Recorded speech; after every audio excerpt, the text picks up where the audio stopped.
The hills of southern Germany were still frozen from a late spring frost, the forests bare and damp, visibility down to less than a kilometer. It was 1982, the height of the Cold War. NATO's largest field training operation since Vietnam was underway, Exercise Hohenfels. And somewhere deep in the Bavarian training corridor, a squadron of American M60, a 3 tanks waited in silence. Painted in forest camouflage, engines low and thermals active, the Pattons rolled into a valley that, for all practical purposes, belonged to the enemy. The OP-4 opposing force was using Warsaw Pact tactics, East German radio traffic, and Soviet-style formations. But what mattered most, their front line was equipped with analogs of the T-64 main battle tank, the pride of Soviet industry. NATO knew what the T-64 meant, a symbol of technological leap, the first tank in the world to use an autoloader. Compact, squat, fast, the Soviets had poured their best materials and design language into it. They believed it would punch through the Fulda Gap like a spear through paper, and across from it sat the M60 Patton, a tank from a different era, first deployed in the early 1960 seconds, its silhouette large and unmistakably American.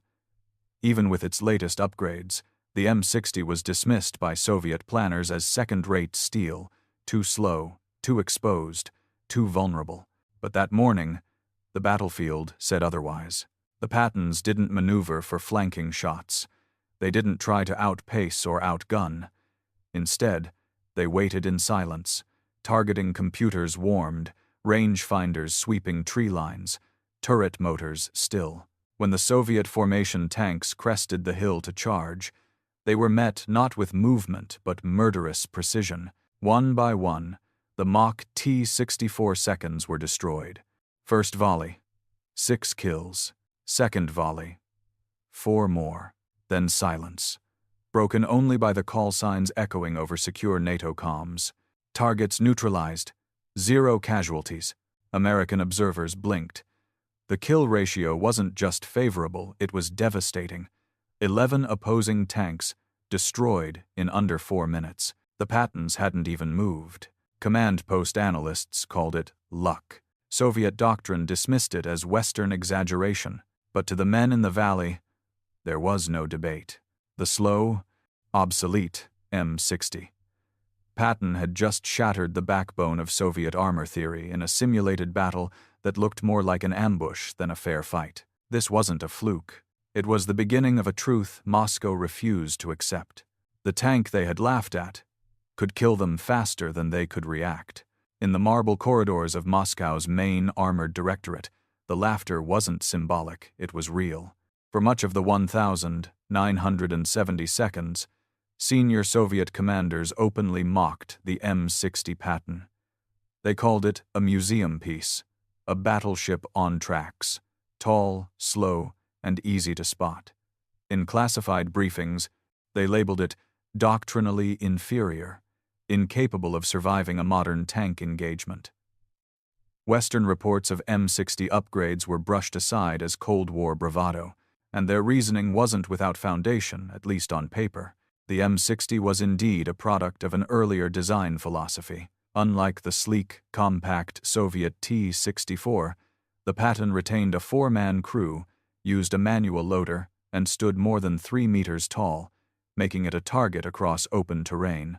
It fired the 105mm Royal Ordnance L7 gun, while the T-64 carried a 125mm smoothbore autoloader.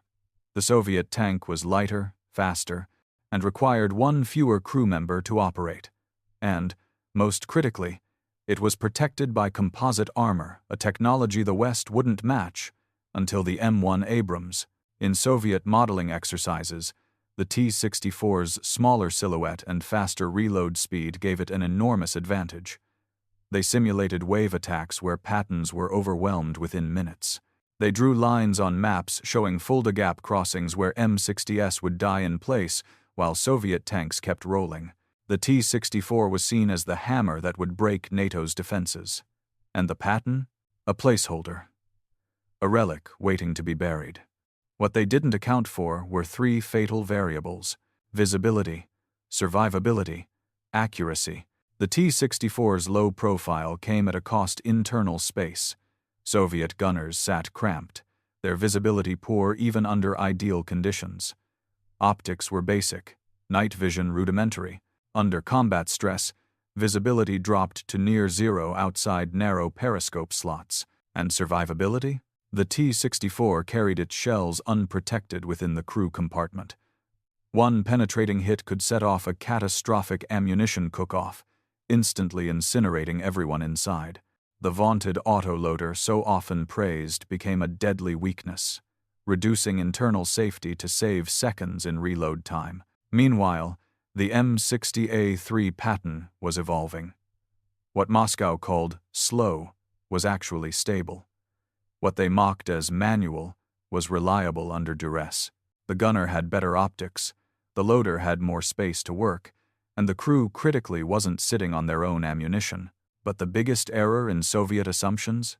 They didn't believe accuracy mattered. Soviet doctrine emphasized quantity of fire over precision. A fast-firing tank that missed 3 times was more valuable than a slower tank that hit once. This mindset was lethal in a vacuum. But NATO didn't fight in a vacuum. The M60, paired with laser rangefinders, thermal sights, and disciplined crew drills, rarely missed at range. And it didn't need to fire 3 times. It just needed to fire once and land that shot directly into the base of a T-64's turret ring or side armor seam.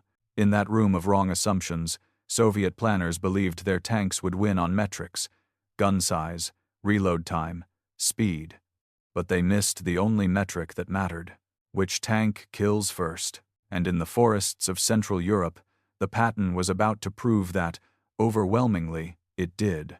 To understand why the M60 Patton shocked Soviet commanders, you have to understand what they believed tanks were for. Since the Second World War, Soviet doctrine had revolved around breakthrough and exploitation. Tanks weren't built to hold ground, they were built to punch through enemy lines, create ruptures, and flood the battlefield with fast-moving armored spearheads.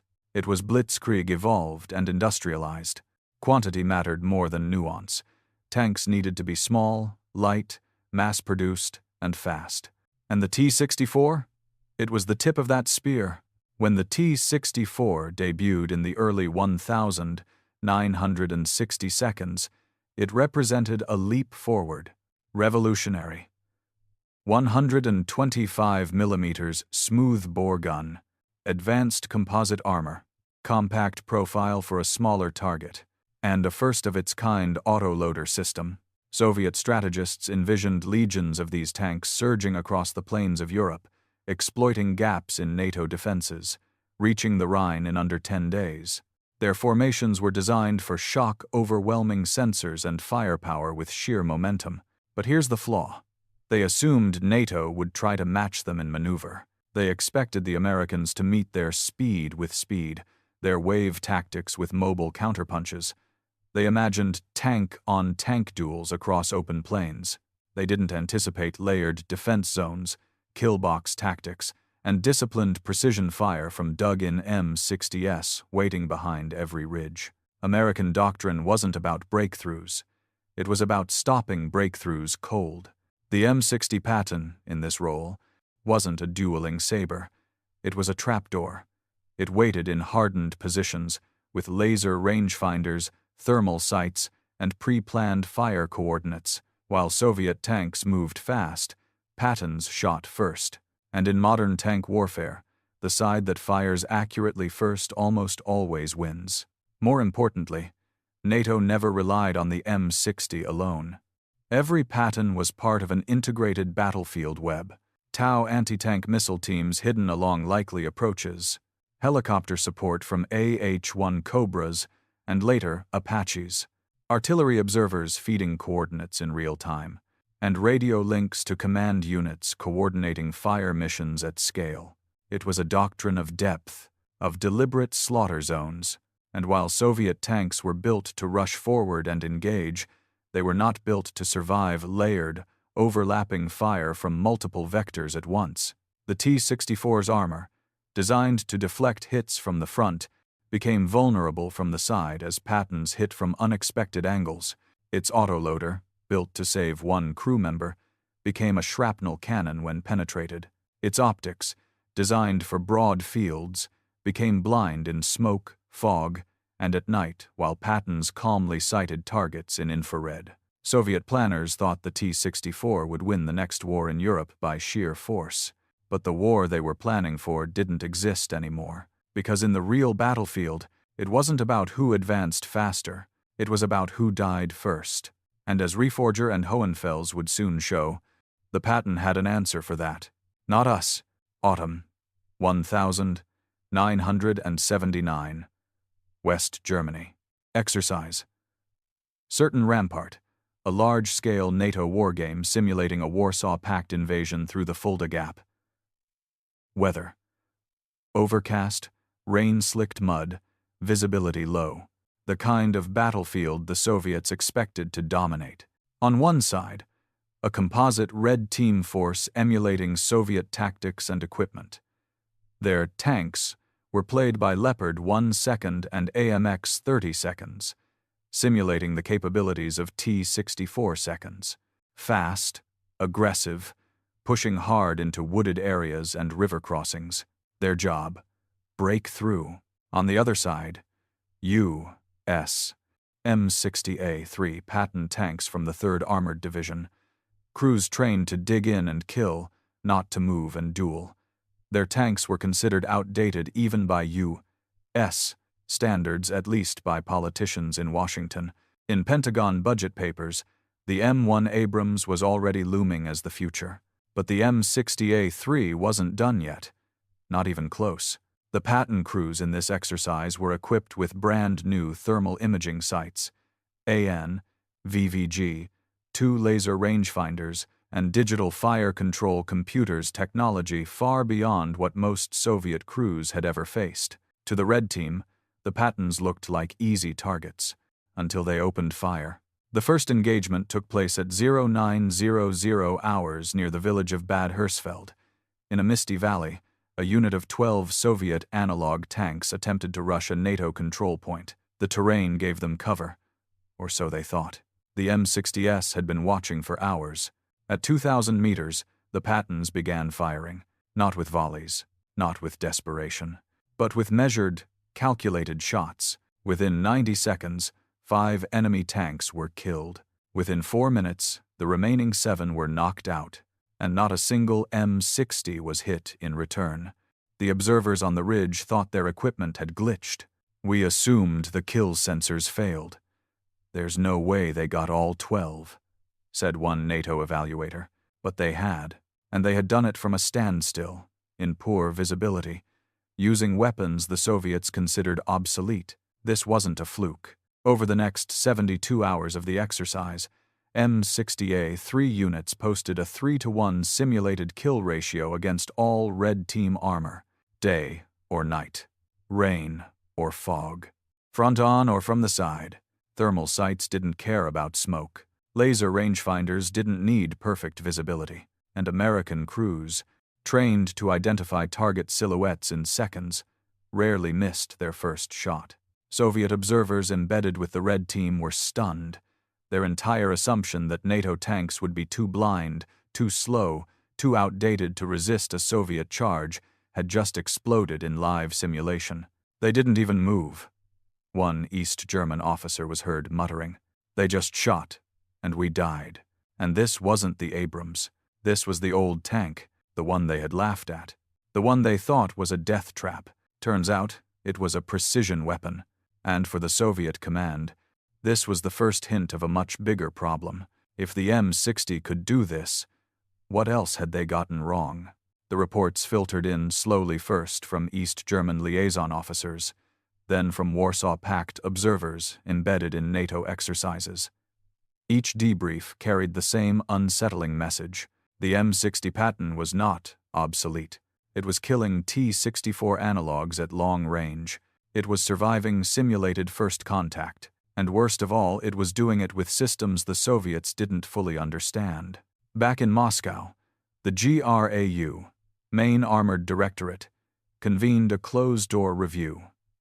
High-ranking officers, engineers from Kharkiv-Morozov Design Bureau, and intelligence analysts met to evaluate the claims. Their verdict? Western deception. They called the kill ratios staged propaganda. They claimed NATO had rigged the exercises with favorable terrain, scripted engagements, and non-representative enemy tactics. They insisted that no American tank, especially not the M60, could penetrate the T-64s' composite armor at range.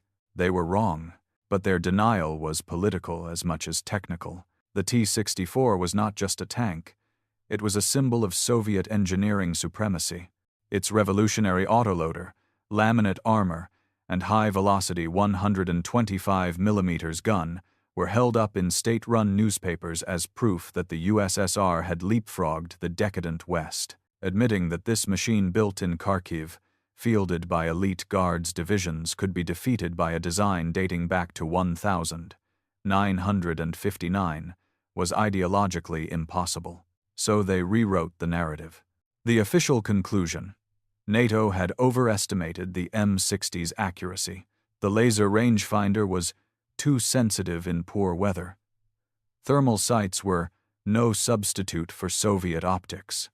The manual loader, they said, made the crew slower and more vulnerable. But field data told a different story.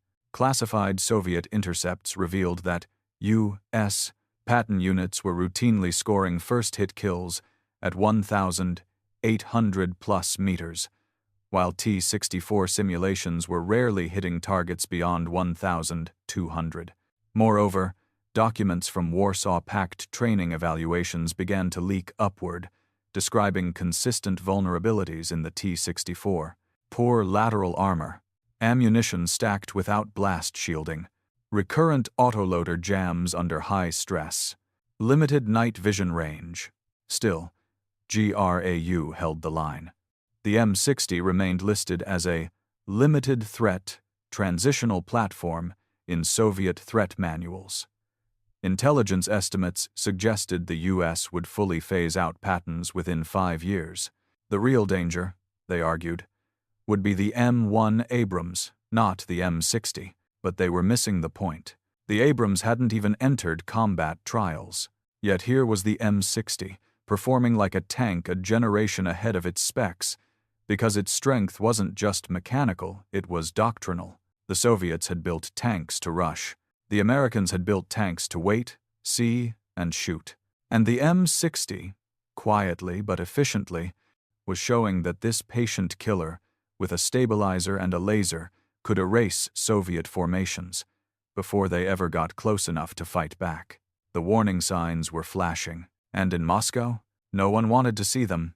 Faced with growing evidence from NATO exercises, Soviet military analysts fell back on a comforting theory. American tanks can't penetrate us from the front. They clung to it like armor.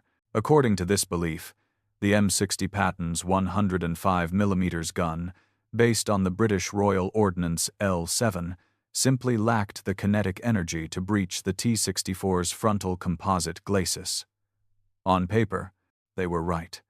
The Soviet tank's frontal arc was its most heavily protected section, with armor layers designed to defeat Cold War-era kinetic penetrators. In Soviet models, the M60A3 had to get inside 1,000 meters for a guaranteed kill. But Soviet tanks would supposedly destroy the Pattons well before then at 1,500 or even 2,000 meters, using their 125mm smoothbore guns. Reality, however, had different physics. In field conditions, the M60's laser rangefinder and stabilized fire control system closed that distance gap, not physically but mathematically. While the T-64's fire control required visual rangefinding, the M60A3 delivered laser-precise targeting regardless of terrain or movement. Even on the move, U.S. gunners could place their first round with lethal accuracy. Their hit probability was dramatically higher. And the rule in modern armor warfare is brutally simple. The first accurate hit wins. During multiple NATO war games, Patton crews reported kill shots at 1,800 meters against moving targets, often hitting the turret ring or side profile as Soviet-style tanks angled for attack. Range didn't matter when the shot was that precise. And then there was ammunition. The U.S. had developed advanced armor-piercing fin-stabilized discarding SABO, APFSDS. Rounds depleted uranium penetrators capable of concentrating energy on narrow contact points. These rounds weren't blunt force, they were surgical punches through weak spots, particularly the T-64s' lower glacis and turret cheek seams. In combat simulations, M60A3 units didn't fire blindly at the front. They aimed for vulnerable zones. Every Patton crew knew the silhouette of a T-64 like their own name. They practiced aiming not at the tank but at the target geometry. And that's where Soviet theory broke. They assumed Western gunners would shoot center mass. But the Americans weren't just firing, they were sniping. Soviet engineers, unwilling to accept this, doubled down. They began upgrading reactive armor modules, hoping to deflect 105mm rounds. But these were reactive fixes to a conceptual failure. No amount of steel could compensate for a tank that saw the enemy later, aimed slower, and missed more often. As one American trainer put it, the first shot from a Patton might not kill you, the second definitely will. But good luck surviving the first. The truth was dawning, slowly and uncomfortably. The Patton didn't need a bigger gun. It didn't need thicker armor. It needed one thing only: to shoot first, and shoot straight. When the Soviet command finally acknowledged that the M60 Patton could shoot accurately and hit from range, they shifted their defense to a second theory. Our autoloader makes us faster. Faster wins. The T-64's automatic loading system had long been a point of pride. Introduced in the 1,960 seconds, it allowed the Soviets to eliminate one crew member, the human loader, reducing turret size and silhouette. In theory, this gave the T-64 a superior rate of fire and a smaller profile to hit. But this was a textbook case of form over function. The Soviet autoloader could, under ideal conditions, load a shell in 6-8 seconds. The M60A3, with a skilled loader, could match or beat that rate in combat drills, and with far fewer points of failure. Autoloaders jammed.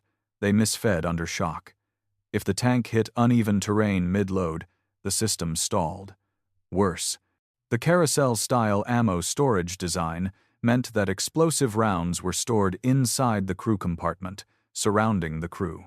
In contrast, the M60's loader had a critical human edge: adaptability. If a shell jammed, he could clear it. If smoke obscured vision, he could adjust. If the gunner lost a target, the loader could relay visual contact. And if the tank was hit, the loader could fight back.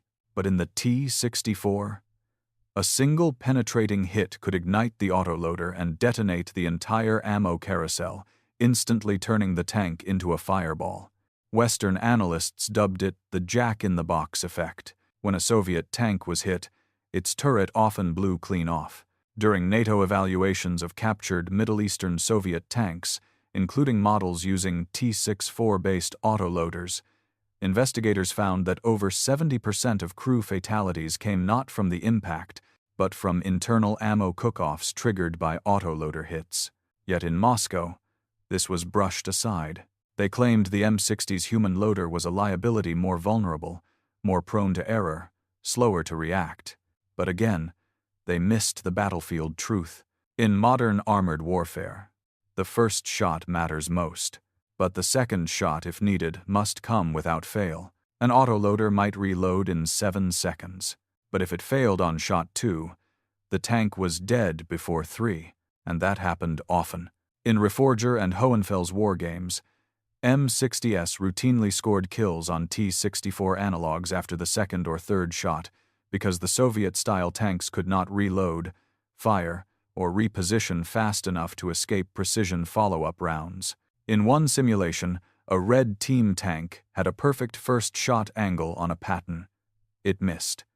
The Patton returned fire not just once, but twice in under 12 seconds. Both shells hit. The enemy tank's turret was destroyed. Soviet doctrine had built the autoloader to save time and crew, but in practice, it saved neither.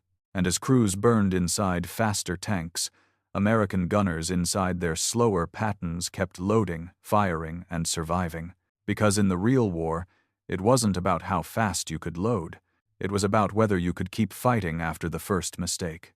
And for the T-64, there were no second chances.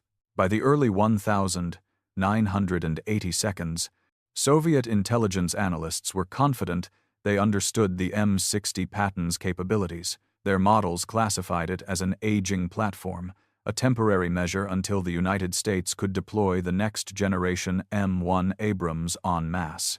Reports filed by the main intelligence directorate, GRU, continued to rate the M60 as a second-tier threat, limited in survivability and vision systems. This was more than just a miscalculation.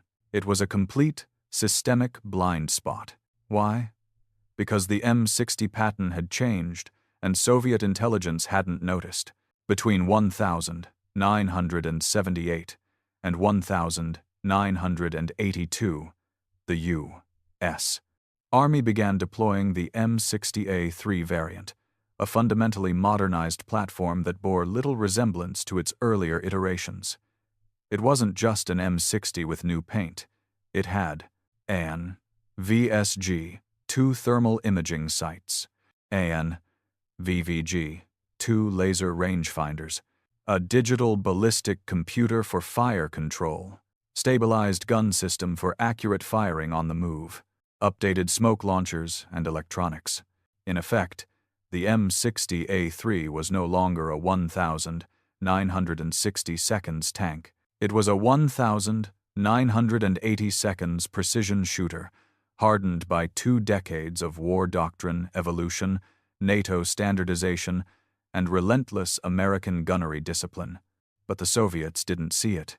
Their intelligence briefings still used outdated performance specs. Their armor penetration models were based on obsolete U.S. ammunition. Their assessments of M60 combat effectiveness came from the Vietnam War, where tanks operated mostly in support roles, not head-to-head against enemy armor. And when the first real data came back from exercises like certain Rampart and Lionheart, GRU analysts were quick to dismiss it. Western exaggeration, rigged simulation, psychological warfare. But even Eastern Bloc allies began sounding the alarm. East German observers, embedded in NATO simulations, submitted internal reports describing M60 units outperforming expectations, regularly engaging and destroying T-64 analogs at long range, often from prepared defensive positions where they could not be flanked. One East German intelligence officer summarized the problem. "We modeled them as slower, dumber tanks, but they outshot us, and they never needed to move." Still, Moscow's centralized command structure filtered these warnings. Doctrine drove intelligence, not the other way around. And so the GRU kept feeding the General Staff the same narrative. The M60 was on its way out. Its 105mm gun posed no threat to Soviet frontal armor. Its visibility made it an easy target, and it could never survive a fast-moving armored advance. They were wrong on all counts. In truth, the M60 was at its most lethal in defensive combat. It didn't chase. It ambushed. It let the enemy drive into pre-sighted kill zones, then opened fire with cold precision, using data fed from observation posts, rangefinders, and map overlays refined by U.S. war colleges. It was a tank built for kill ratio, not maneuver showdowns. And in the shadows of its upgraded electronics and battlefield integration, it became what Soviet planners never imagined: a Cold War sniper, heavy, calm, unmoved, and deadly accurate. When the Soviets finally did realize the scope of the threat, it was too late. The M1 Abrams had already entered the battlefield, but the real damage had already been done by a tank they never took seriously. To Soviet commanders, the M60 Patton was a tactical problem, but to the U.S. Army, it was only one part of a total war machine. What stunned observers, especially Eastern Bloc analysts, was not the performance of the Patton alone, but how it operated as one node in a lethal, synchronized web of combined arms warfare. The American system didn't believe in tanks acting independently. Instead, it believed in layered defenses.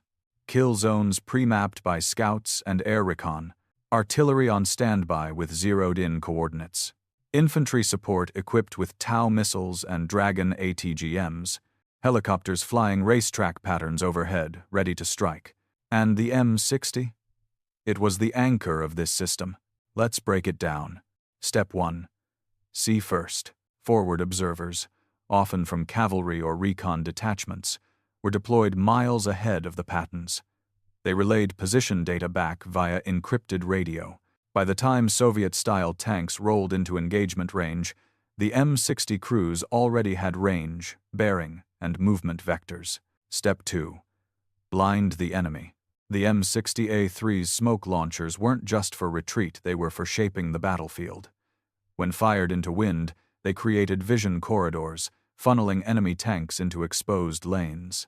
Artillery would simultaneously drop smoke shells to screen American movement or confuse Soviet optics. Step 3. Fire accurately. While Soviet tanks guessed range, M60 gunners used laser rangefinders, thermal sights, and digital fire control computers to fire the first accurate shot. They didn't just shoot where the enemy was, they shot where the enemy would be in 2 seconds. Step 4. Finish the kill. If a T-64 survived the first hit, it rarely survived the second. American loaders, real humans under pressure, could reload faster than a Soviet autoloader under stress. And more importantly, they could adjust fire on the fly, something machines couldn't do with the same speed or judgment. Step 5. Layered fallback. If a position was compromised, M60s didn't hold in place like Soviet tanks trained to do. They fell back to pre-designated secondary positions, marked and measured in advance, where they could re-engage from new angles. This was called defense in depth, a strategy the Soviets struggled to counter. But the real killer in the system, air-land battle doctrine. Developed in the late 1970s, this doctrine integrated airstrikes with armored maneuver in real time.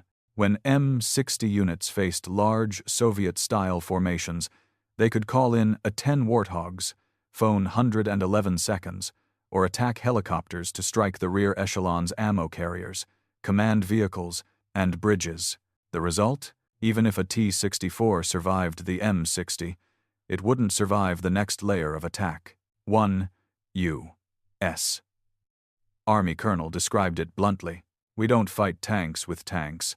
We fight tanks with the entire battlefield. Soviet tankers were trained for duels. American tankers were trained for orchestration. Every M60 was part of a larger composition, an armored symphony where scouts, infantry, air power, and artillery played in perfect timing. The Patton didn't have to be faster or newer.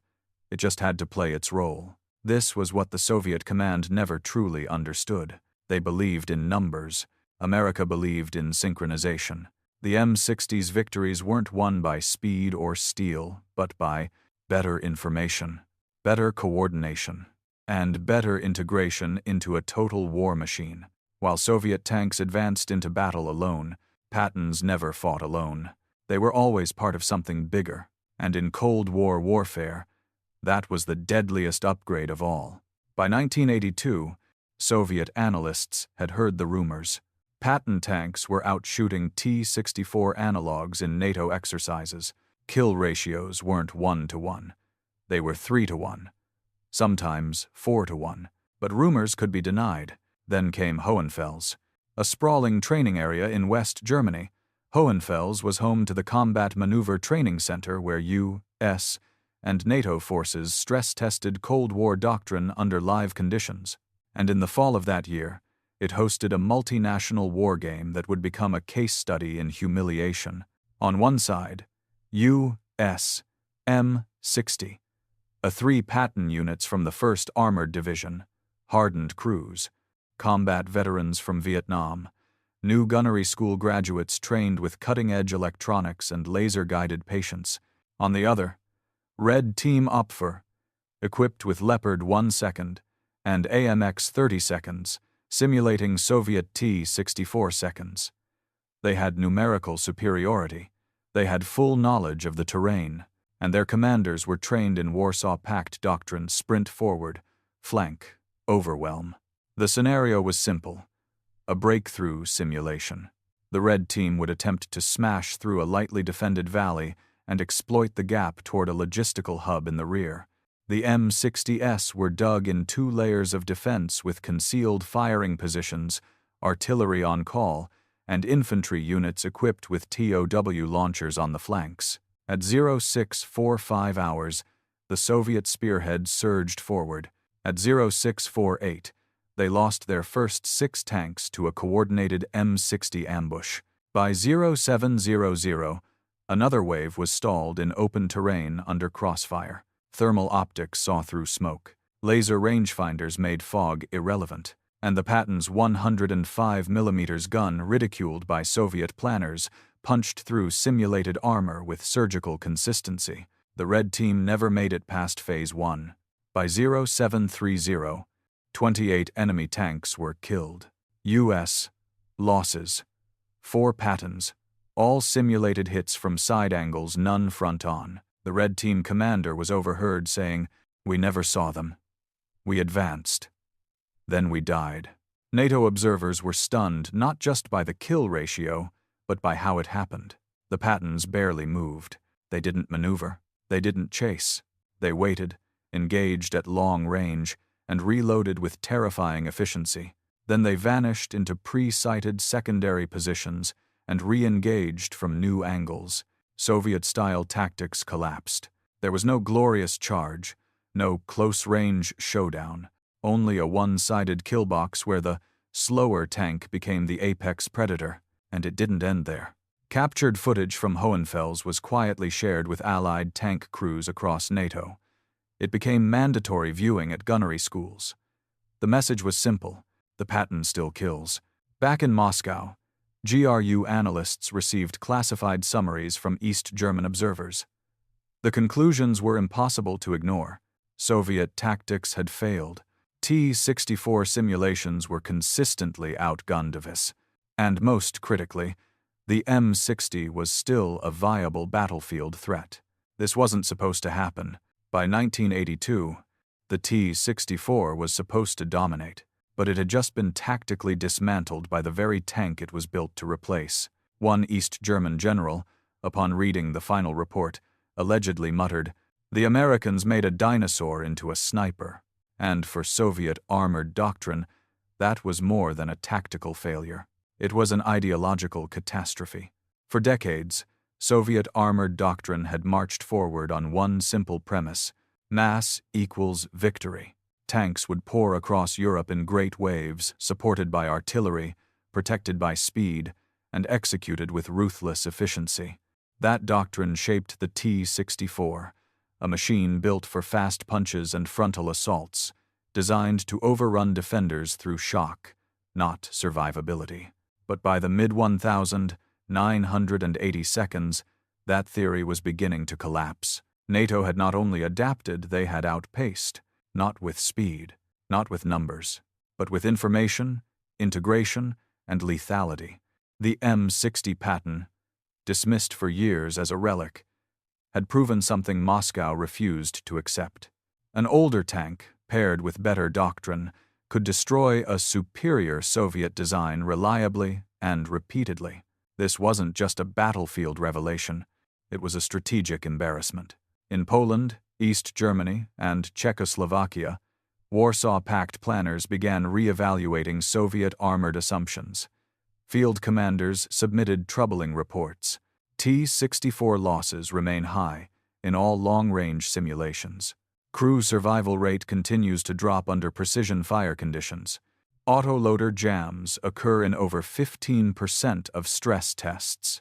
More damning still, captured Soviet tanks from Middle Eastern conflicts T-62 seconds, T-72 seconds, and T-64 variants showed that once NATO fire penetrated their armor, the resulting explosions left nothing behind.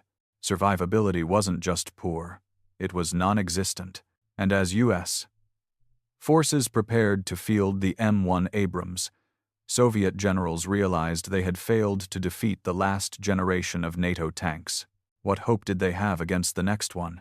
Inside the Kremlin, the ideological narrative was shifting. The T-64, once paraded as a symbol of socialist superiority, was being phased out in favor of newer models like the T-80. But those tanks carried the same vulnerabilities: autoloaders, exposed ammo, limited optics. Western military attachés noted the change in tone. Briefings became more cautious. Tank propaganda all but disappeared from Soviet state media, and investment began shifting slowly toward anti-tank missile systems, mobile artillery, and battlefield denial tools. Because the truth could no longer be buried. Tanks alone wouldn't win the next war, and the M60 had proven it. It had no composite armor, no cutting-edge autoloader, no revolutionary mobility system, but it had eyes that could see first, a gun that could strike accurately, and a doctrine that did not believe in fair fights. In the end, the M60 Patton did something extraordinary. It didn't just survive longer than the T-64. It outlived Soviet armored supremacy itself. And for the Red Army, that was a defeat far more devastating than any battlefield loss. It was the collapse of a belief system. Today, the battlefields of Europe are quiet. No tank columns thunder through the Fulda Gap. No autoloaders jam under stress. No infrared sights pierce through the morning fog in search of Soviet silhouettes. But the legacy of those Cold War machines lives on. You can still find M60 Patton tanks standing guard in remote outposts weathered by time but structurally intact. Many are still in use by allied nations across the globe, from Taiwan to Turkey, upgraded with modern optics and armor kits.